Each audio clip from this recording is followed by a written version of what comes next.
The Nobel Peace Prize Forum is thrilled to have with us today Dr. Steven Pinker, a Canadian-born U.S. experimental psychologist, cognitive scientist, linguist, and popular science author.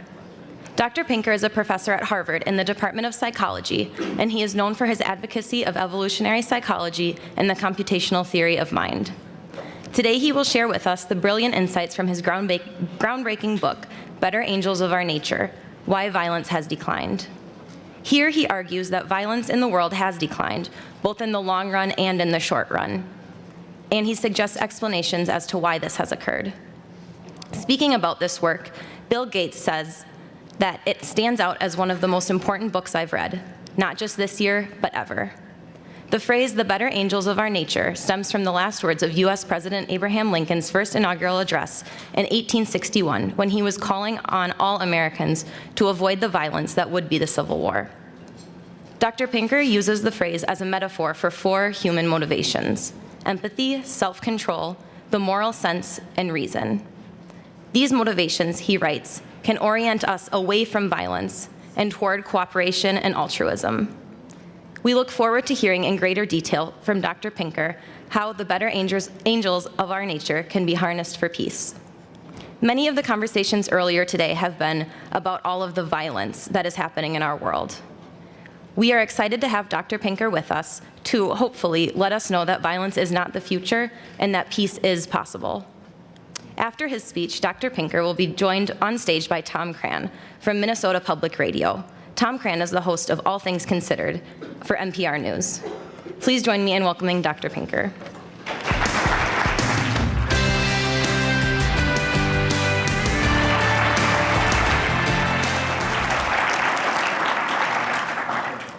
Thank you very much.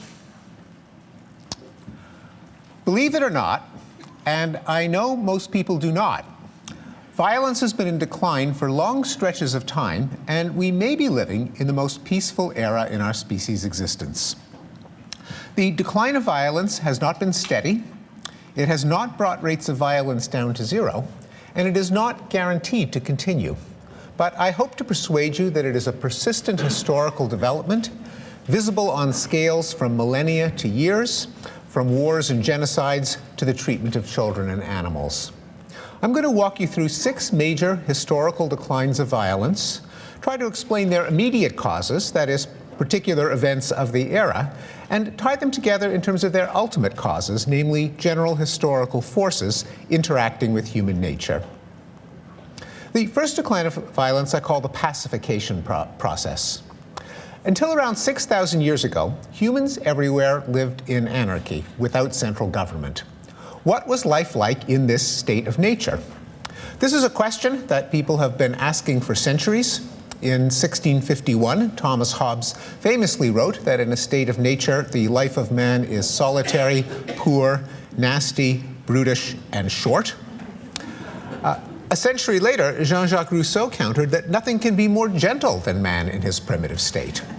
Well, these two gentlemen were arguing from the armchair. Neither of them had any idea what life was like in a state of anarchy. But today we can do better, because there are a number of sources of evidence of rates of violence in non-state societies. And I'll mention just one of them, ethnographic vital statistics. Namely, what is the rate of war deaths in people who have recently lived outside of state control, that is, hunter-gatherer, hunter-horticulturalist, and other tribal societies, who live in the pockets of the world where the wave of civilization and government that began around 6,000 years ago left in a state of anarchy. I have found 27 estimates from the literature. I've plotted them all here, and as you can see, they span quite a range from 0 to more than 1,500 war deaths per 100,000 per year, but they average out to 524. That is per 100,000 per year. That is every year on average in these tribal societies, about 0.5% of the population is killed. Let's compare that figure to similar ones for state societies, and I'll stack the deck against modernity by picking some of the most violent countries in their most violent eras, such as Germany in the 20th century with its 2 world wars, which comes in at a rate of 144. Russia in the 20th century, with 2 world wars and a civil war with a rate of 126. Japan in the 20th century, with a world war that ended in not 1 but 2 nuclear strikes with a rate of 27. United States in the 20th century, which fought 2 world wars and at least half a dozen other foreign wars with a rate of 5.7. The world in the 20th century, if you aim for the biggest plausible estimate, adding together all of the deaths in war, in genocide, and in man-made famines, you get a rate of about 60. And here is the comparable rate for the world in the 21st century so far. You can't see the bar because it is less than 1 pixel high, representing 3/10 of a war death per 100,000 per year. So not to put too fine a point on it, but when it comes to life in a state of nature, Hobbes was right, Rousseau was wrong. What was the immediate cause of the transition from these high rates of warfare to the lower rates in modernity? Well, the most plausible is the rise and expansion of states, leading to the various paxes that history students are taught, the Pax Romana, Pax Islamica, Pax Hispanica, and so on. Basically, when a state exerts control over a territory, it tries to stamp out the endemic tribal raiding and feuding, not because the first kings and emperors had a benevolent interest in the welfare of their citizens, but rather because raiding and feuding are a nuisance to the overlords, who would just as soon keep the people alive to supply them with taxes and soldiers and slaves. So just as a farmer has a selfish interest in preventing his cattle from killing each other, he doesn't care what they're fighting over, and it's a dead loss to him, so the first kings and emperors tried to stamp out endemic tribal warfare in their territories. The second historical decline of violence can be appreciated by examining this woodcut showing a typical day in the life in the Middle Ages. And the process that brought this mayhem under control has been called the civilizing process. It turns out that homicide data go back in many parts of Europe for 800 years, and historical criminologists have plotted them over time. Here they are plotted on a logarithmic scale from a 1/10 of a homicide per 100,000 per year to 1 to 10 to 100. And as you can see, there's been a massive decline in the rate of homicide in every European country for which data are available, so that a contemporary European has about 1/50th the chance of being killed as his medieval ancestor. Here I've plotted the average of those 5 regions, and for the sake of comparison, the 524 per 100,000 per year average for non-state societies. So this gap I have called the pacification process, this further decline, the civilizing process. I stole the name from a classic book by the German sociologist Norbert Elias, who argued that in the transition from the Middle Ages to modernity, there was a consolidation of central states and kingdoms out of the feudal patchwork of baronies and principalities and duchies. With it, criminal justice was nationalized, and the former feuding and brigandage and warlording of medieval knights gave way to the king's justice. Also during this era, there was a growing infrastructure of commerce, of money and contracts that could, and other financial instruments that could be recognized within the borders of the newly consolidated states, and a physical infrastructure of commerce, such as better roads and carts and instruments of timekeeping. As a result, zero-sum plunder began to give way to positive-sum trade. And that's a theme I will return to at the end of the lecture. The third decline of violence can be appreciated by recalling some of the ways in which the medieval kingdoms kept law and order within their borders, namely sadistic forms of corporal and capital punishment, such as breaking on the wheel, burning at the stake, clawing with iron hooks, sawing in half, and impalement. But in a development that's been called the humanitarian revolution, country after country abolished the use of torture as a form of criminal punishment in a remarkably concentrated slice of history centered in the second half of the 18th century. And this included the United States' prohibition of cruel and unusual punishment in the 8th Amendment to our Constitution, which took place right in the middle of this process. Also abolished during the humanitarian revolution was the profligate use of the death penalty for non-lethal crimes. In 18th century England, there were 222 capital offenses on the law books, including poaching, counterfeiting, robbing a rabbit warren, being in the company of gypsies, and, quote, strong evidence of malice in a child 7 to 14 years of age. By 1861, the number of capital crimes had been reduced to 4. The death penalty itself, of course, has been abolished in almost every Western democracy, with the exception of the United States. Now, the main wave of abolitions of capital punishment took place in the 20th century, as you can see from this graph showing the number of European countries with capital punishment. But this blue curve, which shows the number of European countries that actually carry out executions, shows that well before European politicians had gotten around to striking capital punishment from the law books, their countrymen had pretty much lost their taste for putting people to death. And on average, 50 years elapsed between the time capital punishment was abolished in a European country and the last time someone was actually executed.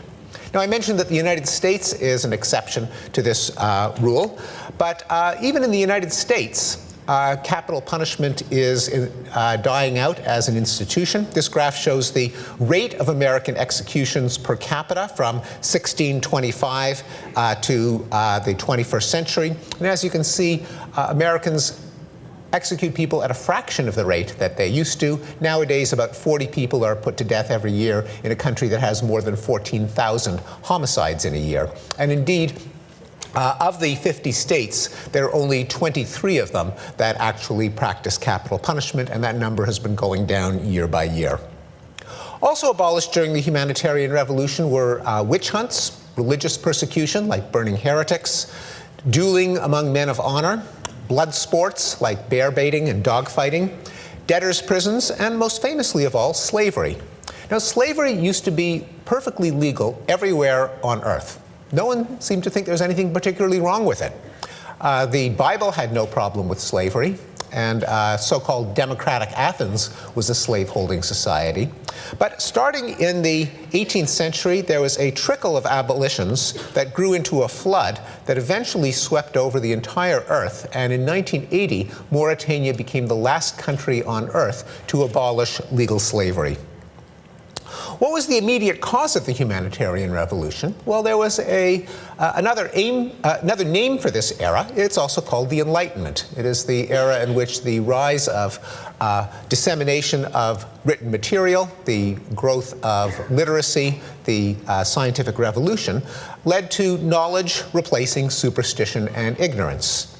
And a literate and educated populace is less likely to believe in toxic convictions such as that Jews poison the wells, heretics go to hell, crop failures are caused by witches, children are possessed by the devil, which has to be beaten out of them, Africans are brutish and fit only for slavery, and so on, and that's bound to undermine many rationales for institutionalized violence. As Voltaire said during this era, those who can make you believe absurdities can make you commit atrocities.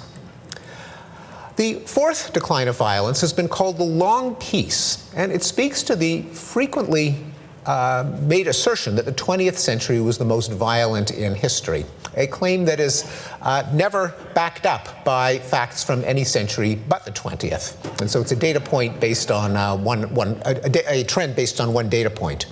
Now, it is certainly true that World War II was the worst single thing that ever happened in human history. It's not so clear that it was the most destructive event in terms of the proportion of the world's population at the time that was affected. I'm going to show you a graph from a book called Atrocitology by the amateur historian Matthew White, who combed through his history books and tried to put an estimate on the death toll from the 100 worst things that people have ever done to one another. And I've scaled them by the population of the world at the time. It goes from 500 BC to 2000. And as you can see, history's worst atrocities were pretty evenly sprinkled over 2,500 years of human history. World War II only comes in at 9th place. World War I doesn't even make the top 10. Now you can see that there's a kind of funneling down of the data cloud as you get closer to the present. Presumably this does not mean that in ancient times they only committed really big atrocities, and more recently we've also been committing medium and small size atrocities, but rather it's a reflection of the historical record. The farther back you go in time, the sketchier the data are, and the more likely it would be that a massacre would have gone unrecorded. But we can zoom in on more recent periods, such as the 20th century. And here you can see that there were two unmistakable spikes of bloodletting. But contrary to predictions that this would just be a harbinger of even worse to come, after World War II, you've got a kind of wrinkled carpet hugging the floor. This is the era that has been called the Long Peace, the fact that the world since 1946 has seen a historically unprecedented decline in interstate war, that is, wars between two countries. In fact, the most interesting statistic from this period is 0. This refers to the number of wars fought between the two superpowers, the United States and the Soviet Union, before the Soviet Union went out of existence. No nuclear weapon has been used since Nagasaki. That's almost 70 years, contrary to every expert prediction when I grew up that a global thermonuclear war was inevitable. There have been no wars between any two great powers. These are the 800-pound gorillas that can project military force beyond their own borders since the end of the Korean War in 1953. No wars between any two Western European countries, something that we almost take for granted as an obvious, boring, banal fact. You might be tempted to say, well, of course, no one would ever expect, say, France and Germany to fight a war. But needless to say, this is a historically unusual state of affairs. Prior to 1946, Western European countries alone started 2 new wars a year for 600 years. As of 1945, that went to 0.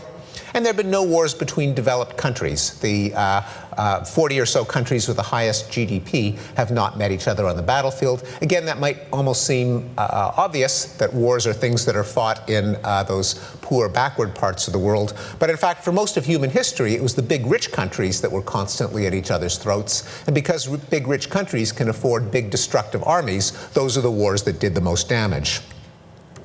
Well, what about the rest of the world? Well, in a development that I call the new peace, the long peace is beginning to spread to the rest of the world. As I mentioned, since 1946, there have been far fewer interstate wars, although there have been more civil wars, as newly independent states with inept governments defended themselves against insurgent movements, with both sides armed, financed, and egged on by the Cold War superpowers. But civil wars in general kill far fewer people than interstate wars, and more importantly, with the end of the Cold War, the number of civil wars declined as well. I'm going to show you now a stacked layer graph. Whoops, this is supposed to display layer by layer, but it isn't. I'll just have to walk you through it then. In a stacked layer graph, the thickness of each layer corresponds to the death rate from a particular category of war, and the height of the entire stack represents the death toll from all wars put together. So let me walk you through it.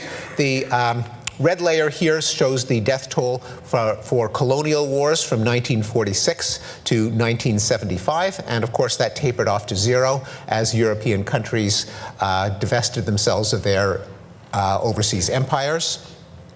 The blue wedges show the rate of death from interstate wars, and here we've got a spike for the Korean War, the era of the Vietnam War, and the era of the Iran-Iraq War. The green wedge shows the death toll from purely internal civil wars, the orange wedge for death tolls from civil wars in which some third power butts in, usually to defend itself against the government. And as you can see, the world has experienced something of a roller coaster, but with an unmistakable downward trend.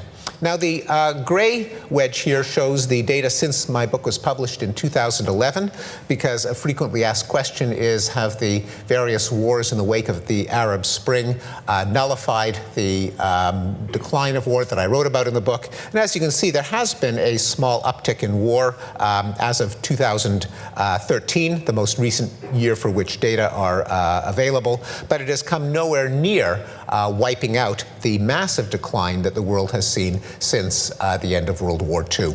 It's wiped out, I would say, about a dozen years of progress, but we're still much better off than we were even in the 1990s, to say nothing of the 1980s, the 1960s, or the late 1940s. The graph for genocide also shows a precipitous decline. The worst year for genocide was, of course, the mid-1940s, when the Nazi, Soviet, and Japanese genocides were in full force. Since then, it has been a painful and awful, but nonetheless unmistakable downward decline. Here we have spikes for the Pakistan genocide, the Cambodian genocide, and the Rwanda genocide. But since then, although genocides have not been wiped out, tragically, they are a fraction of the level that they were just a few decades ago. What were the immediate causes of the long peace and the new peace? Well, in a famous essay in 1795, Immanuel Kant proposed three hypotheses as to what would generate perpetual peace: democracy, trade, and an international community.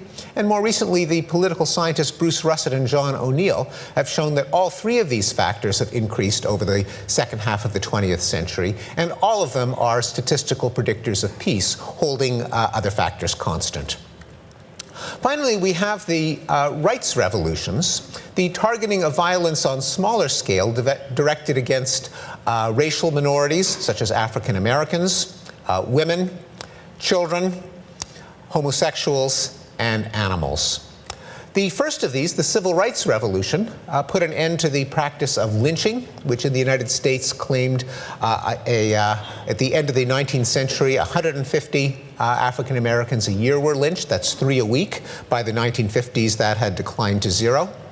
The number of hate crime murders of blacks was never very high in recent times, but even that has declined from 5 a year when the FBI first started keeping statistics to 1 a year.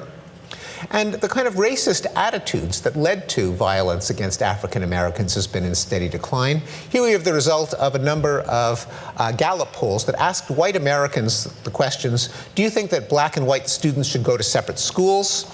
And if a black family moved in next door, would you move out? The numbers have been in steady decline since the 1940s, and now are in the single digits, the rate of crank opinion, and are not even asked anymore in public opinion polls.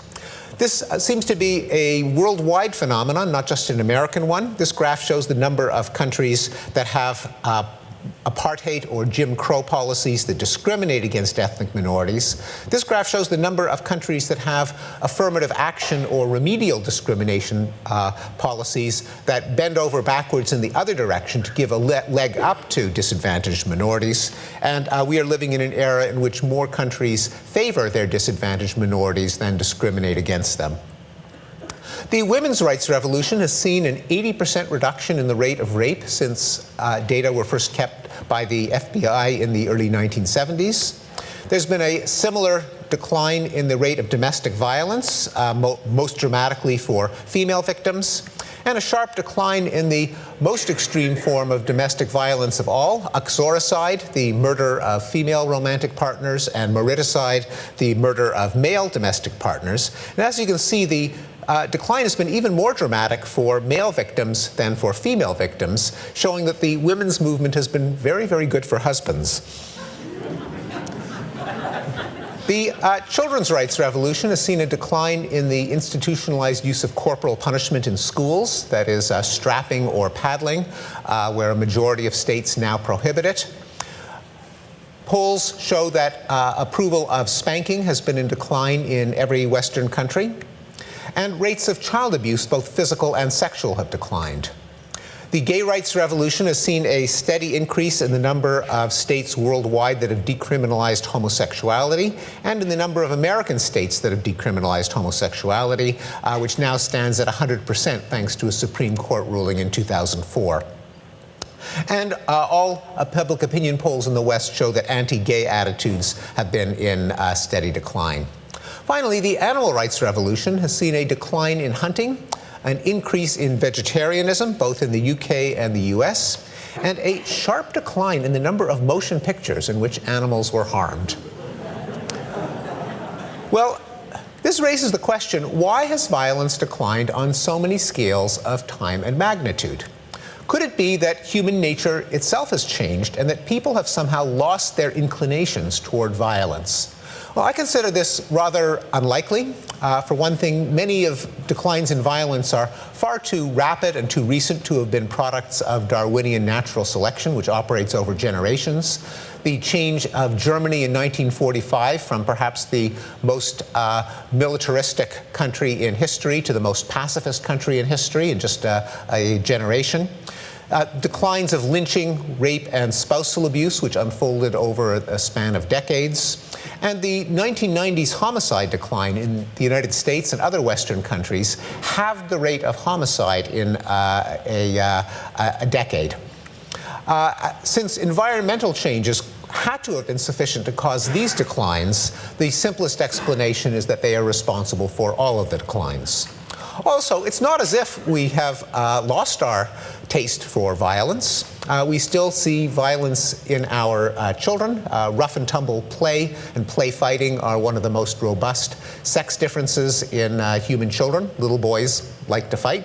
And in fact, the most violent age of life is not, as many people think, the late teens and early 20s, but rather it's the twos, in which a large percentage of children hit, kick, or bite. We don't classify it as violence because they can't do much damage, but if 2-year-olds had guns, we might think of things differently.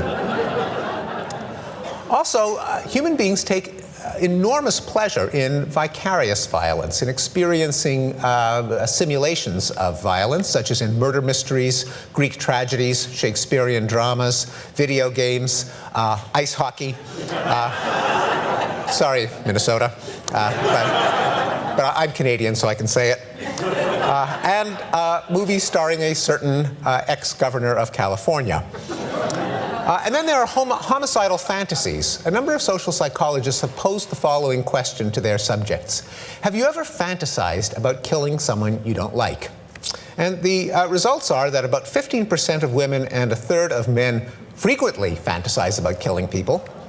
And about 60% of women and 3/4 of men at least occasionally fantasize about killing people. What does this tell us about human nature? It tells us that 25% of men are liars.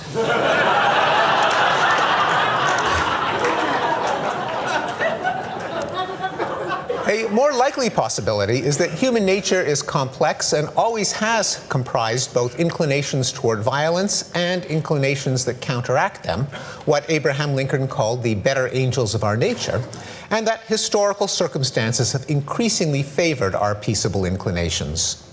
Well, what are the motives for violence? I don't think violence is a single motive. You've got just raw, pure exploitation, the elimination of a human that just happens to be an obstacle on the path to something that you want, resulting in rape, plunder, conquest, and the elimination of threats and rivals. There's a very different kind of violence that is due to dominance, to individuals trying to climb the pecking order and become alpha male. And there is a group equivalent to cockfights, namely the struggles for ethnic, racial, national, or religious supremacy. There's moralistic violence or revenge, the conviction that not only is it permissible, but it is mandatory to punish those who you conceive of as having committed a moral infraction, the results being vendetta, rough justice, and cruel punishments. And then there are utopian ideologies, militant religions, nationalism, fascism, Nazism, communism, which can license vast amounts of violence by their holding out the prospect of a utopia, a world that will be infinitely good forever. Because in a utopian ideology, if the end, the kingdom of heaven on earth that you try to realize is infinitely good forever, you can kill as many people as you want, and you're always ahead of the game. Not only that, but imagine there are people who have heard of your vision for an infinitely good world, and somehow they just don't buy it. They don't get with the program. They stand in the way. Well, how evil are they? You do the math. Hence the old communist revolutionary slogan, you can't make an omelet without breaking eggs, forgetting the detail that human beings are not eggs. Well, this all sounds pretty depressing. What do we have on the opposite side to counteract these motives for violence? What are the better angels of our nature? Well, there's self-control, circuitry in the frontal lobes of the brain that can anticipate the consequences of behavior and inhibit our violent impulses. There's empathy, the ability to feel others' pain. There's a moral sense, a set of norms and taboos that regulate what a decent person just doesn't do. And there's reason, cognitive processes that allow us to engage in objective, detached analysis. So the question now is, which historical developments bring out our better angels and stay our hands before they can commit acts of bloodshed? That is, how do we bring the psychology back together with the history? Well, one possibility is that Hobbes got it right when he called for a Leviathan, a state and judicial system with a monopoly on the legitimate use of violence. A Leviathan can reduce rates of violence by neutralizing the incentive for exploitative attack, by penalizing aggression and therefore canceling out any anticipated gain. That can calm everyone down because it reduces the need for preemption, deterrence, and vengeance. That is, if the government is deterring your enemies, then you don't have to be big and tough and mean and strong enough to do it. You don't have to, you are not tempted to wipe them out in a preemptive strike before they wipe you out in a preemptive strike. And nor are you obligated to commit revenge after the fact, because you can outsource your revenge to the government. The advantage of doing this is that it circumvents the self-serving biases that social psychologists have shown that humans are prone to. In any human conflict, both sides always believe that their opponent's attacks are unprovoked aggression out of the blue, and their own attacks are justified retaliation after the fact. Well, if you have two sides in conflict that are both deluded by their self-serving biases, you've got the ingredients for endless blood feuds, vendettas, and revenge.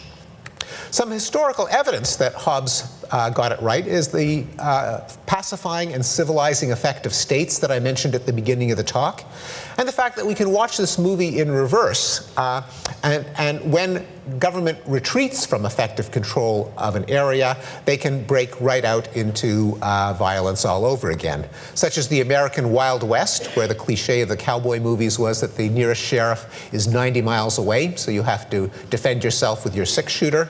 Failed states, collapsed empires, and contraband economies like mafias and street gangs, which can't avail themselves of the dispute resolution apparatus of the state because what they're doing is illegal in the first place, and so defending themselves with the threat of violence is their only recourse against exploitation. Another pacifying force has been called gentle commerce, du commerce. The idea is that plunder is a zero-sum game. The victor's loss is the victor's gain is the victim's loss. But trade is a positive-sum game, one in which everybody wins. And as improving technology allows the trade of goods and ideas over longer distances, among larger groups of people, and at lower cost, it becomes cheaper to buy things than to steal them, and other people become more valuable alive than dead. A third idea is the expanding circle. The term was coined by Peter Singer, but the idea goes back to Charles Darwin, namely that humans are equipped with a sense of empathy, but by default we apply it only to a narrow circle of friends, family, and cute little fuzzy baby animals. But over the course of history, the circle of empathy has expanded from the village to the clan, to the tribe, to the nation, to other races, to both sexes, to children, and perhaps eventually to other species. This raises the question of what expanded the circle, and it's likely that increased forces of cosmopolitanism have helped to push it outward. As people engage in more travel, consume more history, more literature and drama, more journalism, they are forced to take the viewpoint of other people, and it becomes harder to dehumanize and demonize them.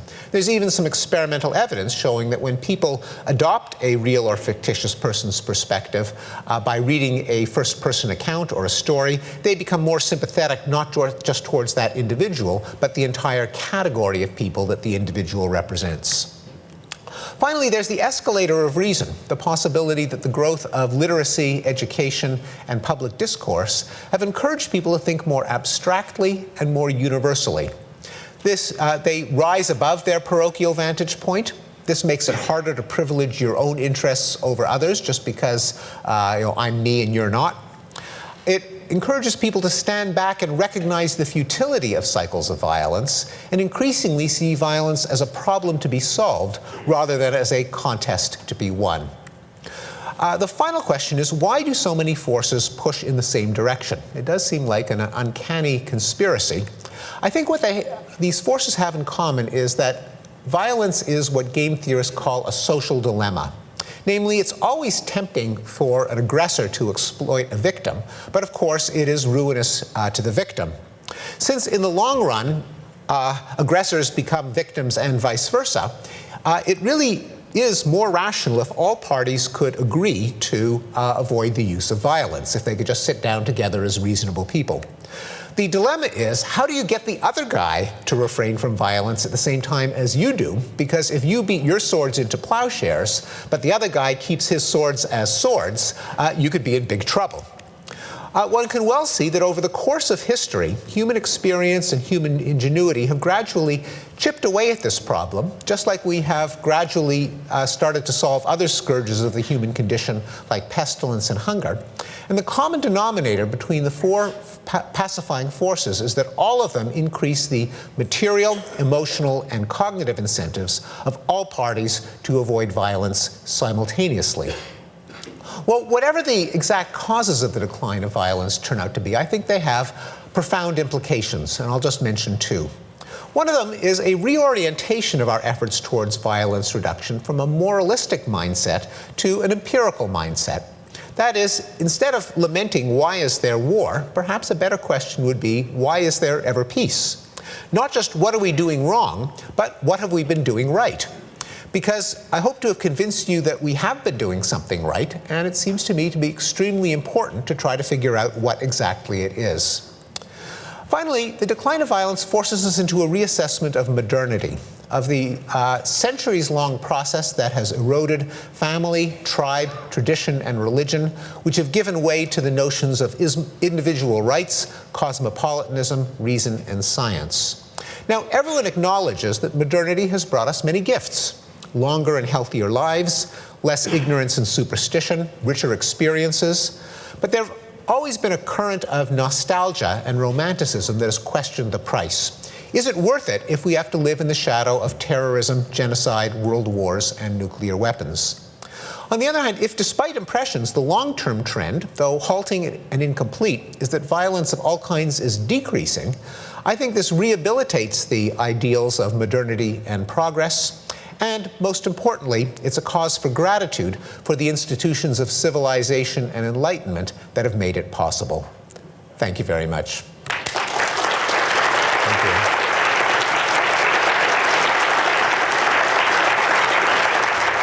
Thank you.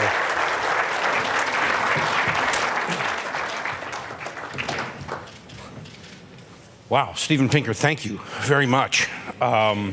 And in the interest of getting in as many questions as possible in our short time, I'll just lead it off with one or two that occurred to me as you're talking there at the end about modernity. And it occurred to me as I was reading about this and preparing for it, in the 20th century, we've seen a nuclear arms buildup. We talked earlier about chemical weapons. The use started in the 20th century, early years. Has any of that played a role? In other words, is there an ironic, you talk about the power of the state here, is there an ironic sense that, well, nations are all armed to the teeth, and so the violence decreases? It's a silly proposition, but is there any? No, it's a very popular proposition. One scholar said that the nuclear bomb should get the Nobel Peace Prize. Maybe Gina will invite a bomb to speak to us next year. No, I don't think so, although it is a popular question. It's one that I get very often. For one thing, the long peace and the new peace extend to countries that don't have nuclear weapons. Canada and Spain have not gone to war over flatfish, and neither one is going to nuke the other. Also, it turns out that having nuclear weapons is mostly a bluff for anything but an existential threat of an all-out invasion. So we probably won't try to depose Fat Kim in North Korea, because they probably do have nukes. But short of that, non-nuclear countries have defied nuclear countries all the time. I mean, Argentina defied the UK, even though UK had nuclear arms and they didn't, over the Falklands, because they knew that Britain was not going to render Buenos Aires a radioactive crater in retaliation. So they've become a bluff. Also, there's been so much destruction from good old-fashioned bombs and artillery and machine guns that the difference between the death toll from an all-out war, say, in Europe, by conventional weapons and nuclear weapons is kind of academic. No one wanted a repeat of World War II, even without nukes. Now, the graphs all going in one direction that you showed us, and that is for less violence. But I wonder, how fragile is that, and what is the biggest threat to bend the curve in the wrong way? Well, certainly, I think utopian ideologies and other ideologies that devalue human life in favor of other goals like national grandeur and glory. So certainly, militant Islamism is responsible for 7 of the 11 ongoing wars being fought in the world today. I think Putinism is a big threat, the idea that spheres of influence, national greatness, righting historical wrongs, to the extent that the world thinks that those are good things as opposed to individual human beings living and thriving, that worries me much more than other things that people mention like resource shortages or climate change, which can be bad things, but I don't think they lead to war. And we mentioned to thank institutions and if you will, the infrastructure or the apparatus of modernity, but I think we also have to thank, it sounds like, a parade of Enlightenment figures here. You mentioned Hobbes and Kant and Adam Smith. Does so much of this, is it too simplistic to say it goes to the Enlightenment? I think the Enlightenment humanism, the idea that human beings and their flourishing is the ultimate value, more so than religious dictates, national glory, triumph of the proletariat, and other abstractions, deserves a lot of the credit. And the idea, also going back to the Enlightenment, that if we apply our brain power to reducing violence, every once in a while, and on average, we can succeed, a little. It sounds like it's a balance with head and heart, though, the way you talk about it, the empathy, but also the reason. Well, yes, and I mean, the heart can go both ways. The heart allows us to feel empathy, but it also fires us up with moralistic fervor, with the desire to right ancient wrongs, as I said in the book, the world has far too much morality. And if you were to add up all of the deaths committed in pursuit of moral causes, like utopian ideologies, like religious wars, like self-help justice, where you kill the person who insults you because they deserve it, even though you'll be hauled off to jail, I think they would vastly outnumber the number of deaths from just amoral greed and predation. So I don't think that greed and exploitation are good things, but I think on average, morality is worse. And yet one of your 4 points is a moral sense. Do you make a difference there? Do you make a distinction? It's important. Yes, absolutely. Right? Yes, so there's a difference between morality and the moral sense. So the human moral sense, I think, is a dangerous thing unless it is channeled to a particular kind of morality, namely maximization of human flourishing. The other kinds of morality, like making the word of Allah law or bringing the kingdom of heaven to earth, can be highly dangerous. Some questions. They tell me backstage there are quite a few, so let's try to work those in. And here is someone who wonders, what psychological purpose does it serve to claim that violence has declined? And shouldn't we continue to be vigilant? In other words, does it have us let our guard down for a lot of the work that we've been hearing about this weekend from people who are trying to reduce it? Yeah, well, the main psychological purpose is that it's true, and I think that it's good to say things that are true, to figure out how the world works. But in terms of the, if you want to do a cost-benefit analysis, I think it's an important truth because it shows that the world is not condemned to perpetual genocide and war, that something that we've been doing has been working, and so let's do more of it. It's not, and this, by the way, includes not, importantly, it does not just pertain to North America or Western Europe, but the world as a whole. Africa has seen a dramatic decline in the death toll for wars. So I think a common fatalistic attitude that this is, it's all a hellhole, what can we do? There'll be ancient hatreds, they'll always fight each other, is false. I mean, the rates of war can go down anywhere on Earth. In that same vein, what sorts of reactions have you gotten to this? Because there is a sort of cognitive dissonance that a lot of us feel when we, until you start, blinding us with the charts and the graphs, which are irrefutable, but someone says there's less violence, and then maybe because of news media and entertainment, you say, no, there's no way. So have people pushed back on you for a variety of reasons because of this inaccurate cognitive dissonance? Yes, there's certainly a cognitive bias to estimate probability by how easily you are reminded of examples. Right. And so if you see, if you read this morning that someone was eaten by a shark, then you don't go into the water because you think that the shark attacks are a major source of death, which of course they're not. And likewise, because violence, wherever it occurs, and of course rates of violence have not gone down to zero, the world is nowhere near free of violence. That's what news is. News is about stuff that happens. You never see a reporter in a part of the world that's at peace saying, here I am, and nothing is blown up, and no schools have been shot up, and so on. I'm in front of a high school that wasn't shot up today. And so unless you see data, you have no idea what the trends are, and our head is apt to be turned by the violence that does occur. Also, I should say, as I said at the outset, and as the graphs show, the decline has not been steady. I mean, there are local reversals. Certainly the Middle East in the last 3 years has seen a reversal in the rate of violence, and we can hope that it'll stay at a low level. But things can turn around. People who live through those turnarounds will correctly say that where they're living, when they're living, violence has gone up. It can happen. The questioner wants to know, why do we see growing violence in the media then? Do you think or do you think cultural violence has also decreased? In other words, cultural depictions of it, I assume. Well, it's not clear that that it has increased. I mean, when I grew up, there were an awful lot of cowboy and Indian shows where they were, have gun will travel and Gunsmoke. I mean, they all had gun in the name of the show. Right. This was healthy entertainment for kids, and which you wouldn't have anymore. When E.T. was re-released on the 25th anniversary, Steven Spielberg digitally erased the guns that the police had and replaced them with walkie-talkies. So there's also a pushback to try to keep depictions of violence, especially away from kids, at least for mainstream broadcast media. And if you go through history, if you look at penny dreadfuls and dime novels and Shakespearean tragedies, the Old Testament, the lives of the saints, there's an awful lot of gore. We as a species love blood and guts.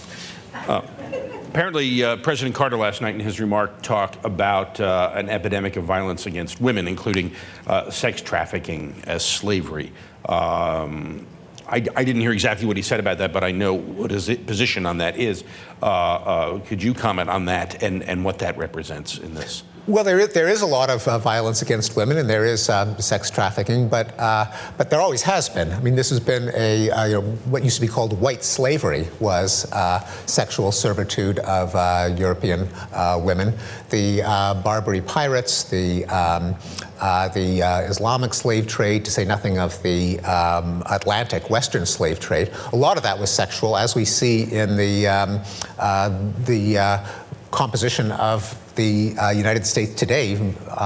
Many people alive today are the descendants of sexual exploitation of black women by white men, including President Jefferson. So this is by no means something new. It is deplorable. I think what is new and what's admirable is the attempt to call attention to it and stamp it out. I want to ask you about your work and what set you down this path, because your academic background and discipline is psychology, right, and the study of the mind, and you were known for writings in that area. So how did you get down this path? Yes, I'd often been asked the question that if there is such a thing as human nature, which I believe there is, and I wrote a couple of books making that case, is that a fatalistic, depressing, pessimistic belief? That is, if you really believe that humans have innate tendencies toward violence and exploitation and sexual jealousy and dominance and revenge, does that mean that there's no point in trying to make the world a better place because we're just rotten to the core and we'll screw it up no matter what you do? And I've long made the argument that that is a non sequitur for two reasons. One of them, theoretically, the fact the mind is a complex place. Even if we do have motives for jealousy and revenge and dominance and so on, which I think we do, we have these other parts of human nature that can push back against them, like self-control and reason.